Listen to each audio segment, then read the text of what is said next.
Welcome to Founders Future, a podcast powered by Closers.io, where we dive into the journeys of innovative entrepreneurs and explore the road ahead for them and their companies. I'm your host, Jay Encarnacion, and in each episode, we uncover the stories behind impactful ventures, the challenges faced along the way, and the strategies driving their future growth. Today, we are thrilled to have Tim Hughes, the co-founder and CEO of DLA Ignite.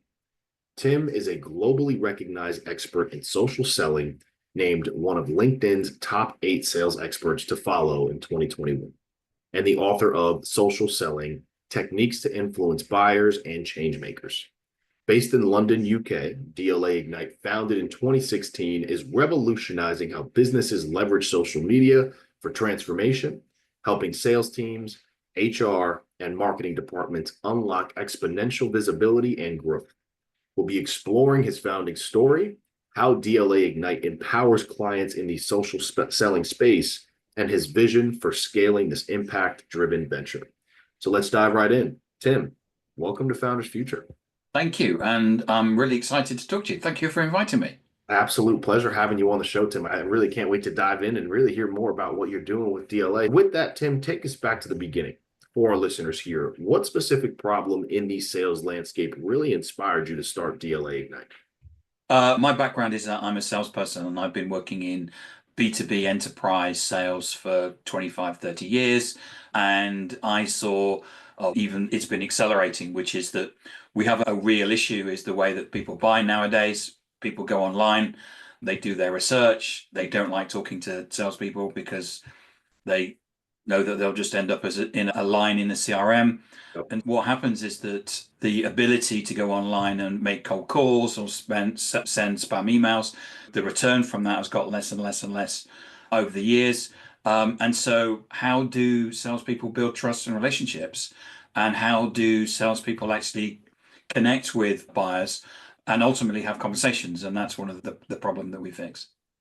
Absolutely. I love that. With that there, Tim, can you walk us through a bit about how DLA Ignite's offerings have evolved since you first started in 2016? So from what you're providing and who you're serving, how's that continuously evolved to today? So we've continuously innovated the product. We've now been going, we're just coming up to 9 years. And the 3 of the competitors that we've had over that time no longer exist because they just haven't innovated. A great example is AI. You know, what we started the company before AI was around. So we've already created an AI teammate to allow people to support people during the selling process. So they don't have to go on and write prompts. It's actually a teammate that they work with. And so that's just one of the areas that we've seen in terms of innovation that we've needed to do.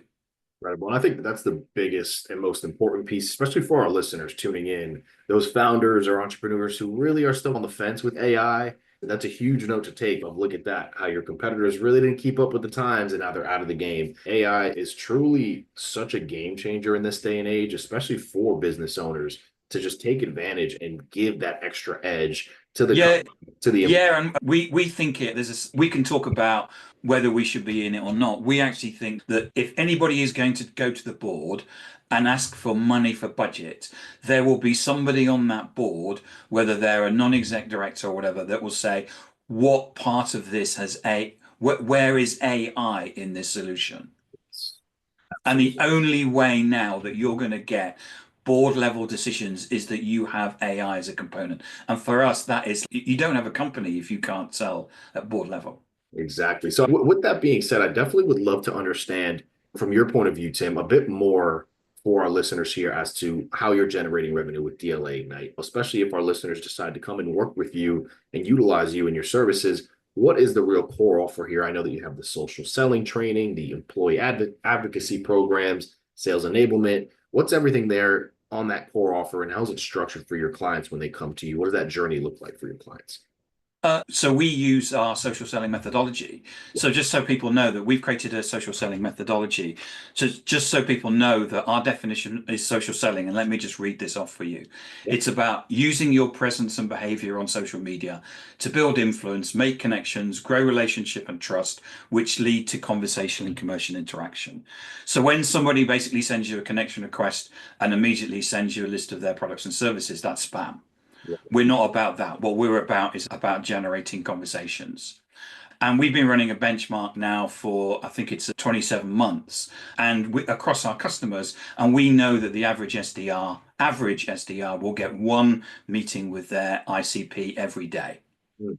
which there's no other mechanism of demand generation that allows you to do that. So we know that we have the data to back it up. And all we do is that we use our mechanism. It would, would you buy a social selling program from someone that sent you a spam email? But you shouldn't be doing it, because if they sent you a spam email, clearly their social selling method doesn't work. I have meetings with lots and lots of senior people, and they say, I don't think this will work. And you say, so how do you think I got this meeting? And they go, oh, yeah. And just as much as I'm sitting here today, I'm sitting here because of my position on social media, et cetera, et cetera. So we use social every day. We're fanatical about it, and we use it to sell. So with that, help us understand a bit of who you love to work with and why that social selling works best with those clients that you do bring on. So we work with from solopreneurs all the way up to people like Salesforce. Salesforce are a client of ours, and what we do is that we empower them to go onto social media and get conversations. And there's three things that you need to do that. First and foremost, you need to have what we call a buyer-centric profile. So if you do anything on social, your buyers will basically come and check you out and check your profile.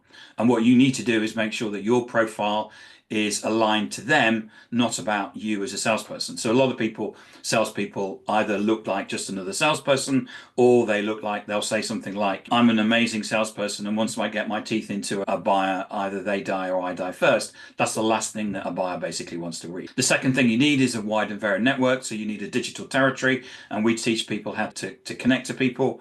Our benchmark shows that our clients usually get anything between about 60% to 80% acceptance rates on connections. Of those connections, 10% of those will go to calls, and from those calls we would expect to get a 34% next action rate. So again, way ahead of any other demand gen mechanism. And we just teach people to do that. We do that ourselves, and we teach people to do that as part of our training and coaching.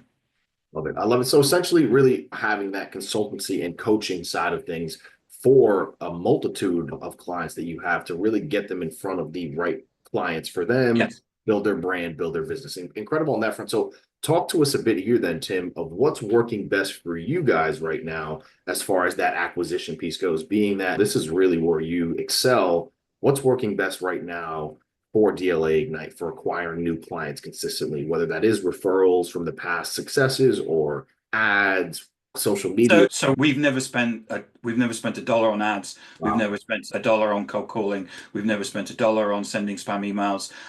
We've never done any of that. All we do is we do social selling. That's how we train and coach people, and that's how we go to market. And our go to market for the last 8.5 years has been about social selling, and that's all we do. Amazing. Amazing. So with that there, as far as the sales process goes, being that you really have that tied down and locked in, are you running the show on your own here? Do you have a sales team, marketing team? What does that team aspect look like? So we don't have a marketing team because we don't need one. Yeah. Because what we've done is that we've empowered our people. So that just in terms of our business model, because we're a startup, what we've done is that we've invested in what we call partners. So we started off thinking that we were going to be a people company. And I think within the first year, somebody came to us and said, we'd like to resell your program. So that's actually what we went ahead with that particular business model. So we have a number of partners, and we've got partners all over the world, in Canada, in the States, in Australia, in France. And what happens is that we go to market through them. So they're not employees, but they like employees. And we're constantly looking for those people and looking for people that are willing to, we teach them how to social sell, we teach them how to go to market, so that at the end of the day, they get a skill and they learn a skill. But also what they're doing is that they go ahead and train and coach people that, what the people they sell, they train and coach. And we're able to put together quite big global deals by having people all over the country. And what we do is then we work together and cooperate to do that.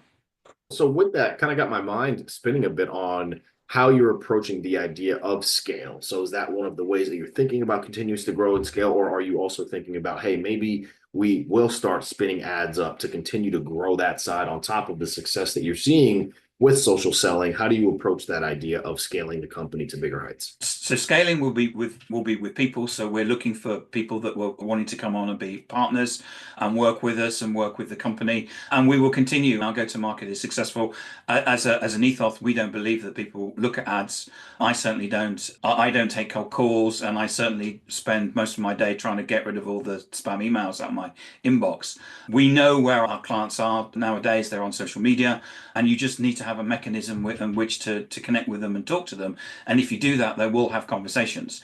If you connect and pitch and connect and spam them, then you won't get very far. But if you go through a particular method, I went through the stats in terms of LinkedIn allows you to send 200 connection requests a week. If you're getting a 60 to 80% acceptance rate, you're taking 10% of those to calls, and you're then getting a 34% next action rate. You don't need to do any of the other stuff. Just an incredible model with how you're breaking down the numbers and really looking at it from that analytical standpoint. So clear as day, that methodology is incredible so far. So what would you point to then, Tim, as a bottleneck that you're thinking about right now for that continued growth and scale, whether it is lead gen or converting those leads into clients or delivering services on the capacity and fulfillment side of things? What do you think about on that bottleneck front? So whenever we basically come across a particular bottleneck, what we do is that we go and fix it. So one of the things that our clients said to us early days was that they were saying, we're getting meetings, but we're not translating those meetings. So we basically sat down with one of the salespeople and we got them to take us through one of their meetings, and it was pretty atrocious. So we basically rebuilt it using psychology and stuff, and we know that now. So we now put that into our standard service, that while we would normally be getting people to go out and get the meetings and then using social through the process, we actually train people to actually how to run those meetings as well. And we know that whenever we run those meetings, some place in that meeting, ultimately the buyer will say, pitch to me. They don't actually use those words, but ultimately what will happen is that they will say, I want to know about what you're doing, tell me about it.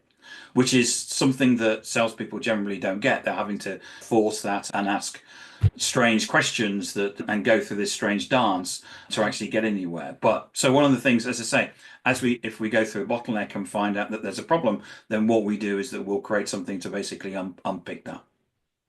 Gotcha. So really right now, nothing top of mind. You guys are really on top of nipping it right in the butt. Just the same as any other through the sales process. You've got to keep people you've got to keep people front of mind.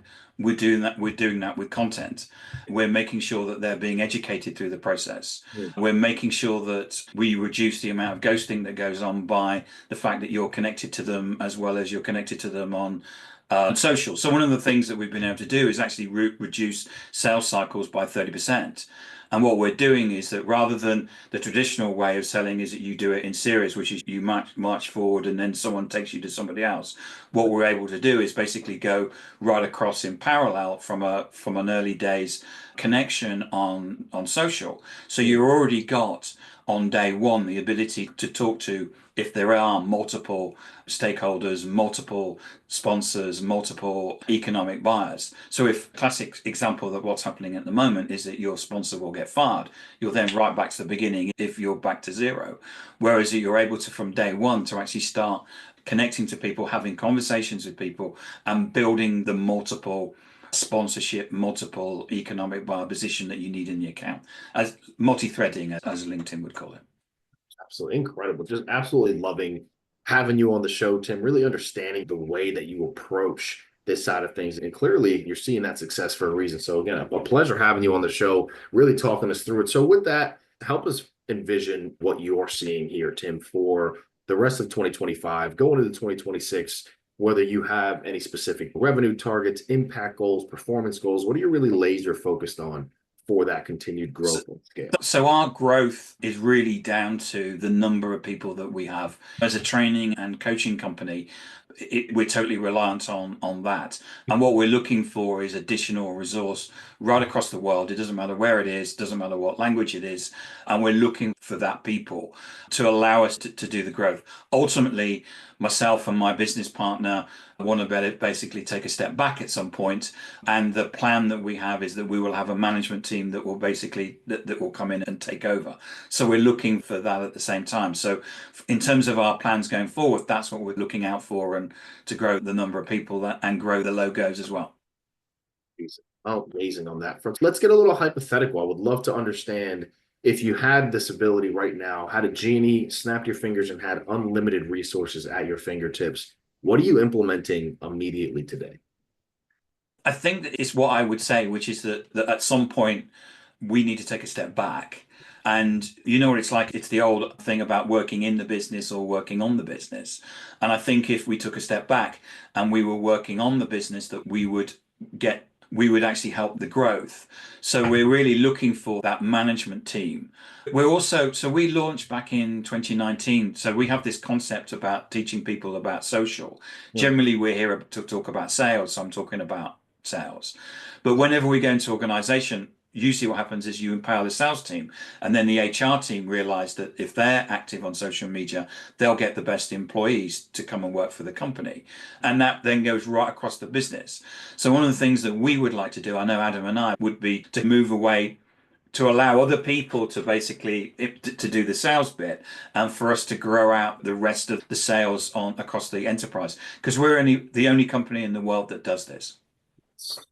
Just an incredible way to be looking at that continued growth. With that, and with your approach to the social selling industry as a whole, how do you see the evolution of the social selling industry in the coming years, especially with your expertise in digital transformation? And how are you positioning DLA Ignite for the forefront of that evolution? I think that when we first started, people laughed at us. They said social media was a fad. And here we are. You go onto LinkedIn, we've got CEOs that are running their own social media platform. They understand the importance of it. And we've got sales teams, and really that widening right out in terms of we worked with one company who, as part of their ABM plan, which is where we got the salespeople to connect with their buyers, but the marketing people connect with the marketeers within that company. So what would have happened in their set of target accounts is all of their target accounts would have just seen the people that ultimately they were going to ultimately sell them. But all they're going to be seeing is that, and seeing their insightful and educational content. And that's something else that we need to be spending more time looking at in terms of growing the proposition that we've got, and more people taking on board the realization that they need not just to be on social media, but to be social across multiple social media platforms. And I think that's the key, is really just continue to expand what you're doing. With that there, I want to just take us into the lightning round and just finish off with one last question for you here, Tim. Again, just been incredible getting these insights from you and really seeing how you're able to see so much success. So the last thing I would love to hear from you is just some advice, right? Some advice for our listeners tuning in right now, other founders, entrepreneurs, either getting started in business or in the middle of it and want to have that drive that you have, that passion. What can you offer them before we wrap up? We can transform your business. I know there's lots of people out there that can say we've got a particular tool or something like that. What we're doing is that we're teaching people a skill that they'll have for the rest of their life. And everybody that at Salesforce, one of the teams that we've trained is just that team's grown by 187%. One of their salespeople has just earned $500,000 in commission, and they put that down to us. And we're really modest and grateful for that. That's a sort of, if people want to stop laying people off and want to get back on the road to growth, they need to stop using 30, 40-year-old sales and marketing techniques and come into the 21st century. And we teach them how to be social, and it's a skill for life. Absolutely incredible. With that there, that is going to wrap up another inspiring episode of Founders Future. Tim, I truly can't thank you enough for coming on the show, sharing your incredible journey and your insights. And again, clear as day, the passion that you have, the intelligence, how incredible you're affecting your clients and businesses. And it's clear as day that success is going to follow you moving forward. To our listeners, if you enjoyed this episode, which I know so many of you have, Don't forget to subscribe to Founders Future wherever you listen to your favorite podcasts. You can also check out DLA Ignite at DLAignite.com to learn more about their social selling and transformative services, and follow Tim on LinkedIn at linkedin.com/in/Timothy Hughes social selling. For more resources and insights, visit closers.io, where we're dedicated to helping businesses accelerate their growth through trained appointment setters and world-class marketing systems. Until then, keep climbing, and we'll see you on the next one.